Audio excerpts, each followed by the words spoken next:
Hello everyone and welcome back. Okay, in this tutorial I'm going to introduce you to the addEventListener method in JavaScript, how we can add an event listener to an element on our page so that if the user does something, we can also do something. So for example, if the user clicks on this button, maybe we'll change all the list items, the European cities, to be blue.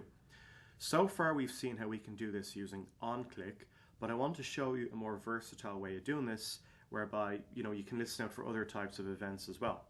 So our mind is going to be blown in this tutorial. Okay, so what I'm going to do is on the button I'm going to use dot notation and I'm going to say addEventListener. addEventListener is this inbuilt method in JavaScript that we can use to listen out for a user event. In this tutorial we're going to cover two arguments that we can pass in. The first is what type of event you are listening out for, and we're going to listen out for a user click, okay?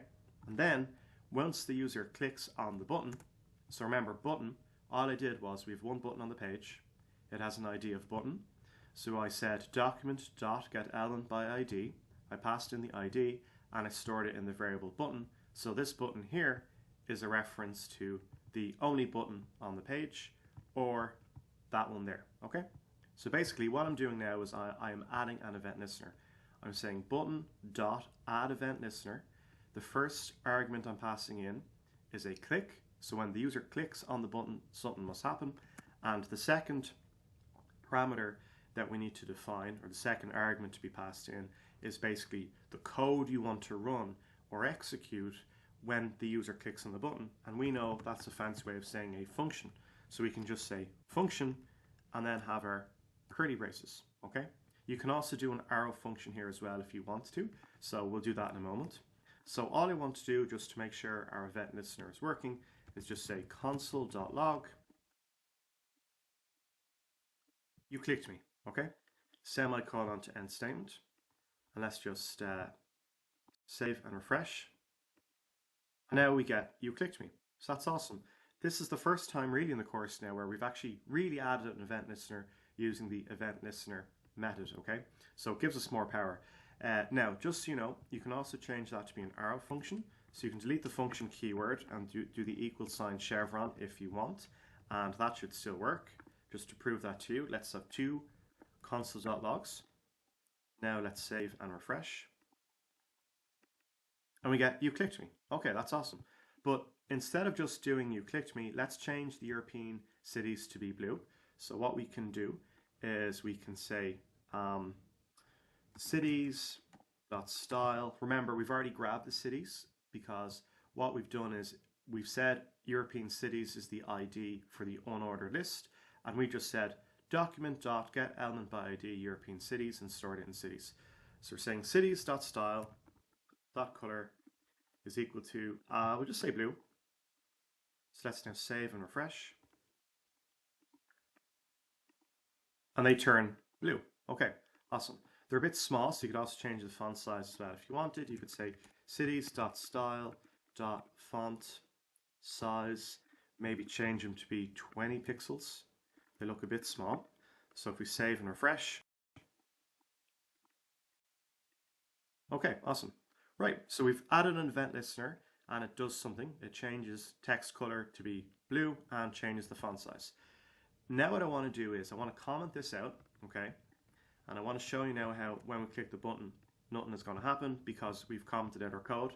And this time, what I want to do is I want to add a different type of event listener. I want to add an event listener whereby the color changes when the user just presses any key on their keyboard. So I'm going to be bold. I'm going to actually delete the button, okay?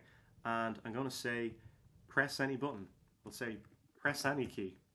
Which one's the any key for anyone who likes The Simpsons? Okay, any key. Maybe we should have a space there. That's just semantics, Dara. Okay, so basically now what I want to do is I want to write code where we change the color, but how do we do it? Well, why don't we add an event listener? And here's the really cool thing.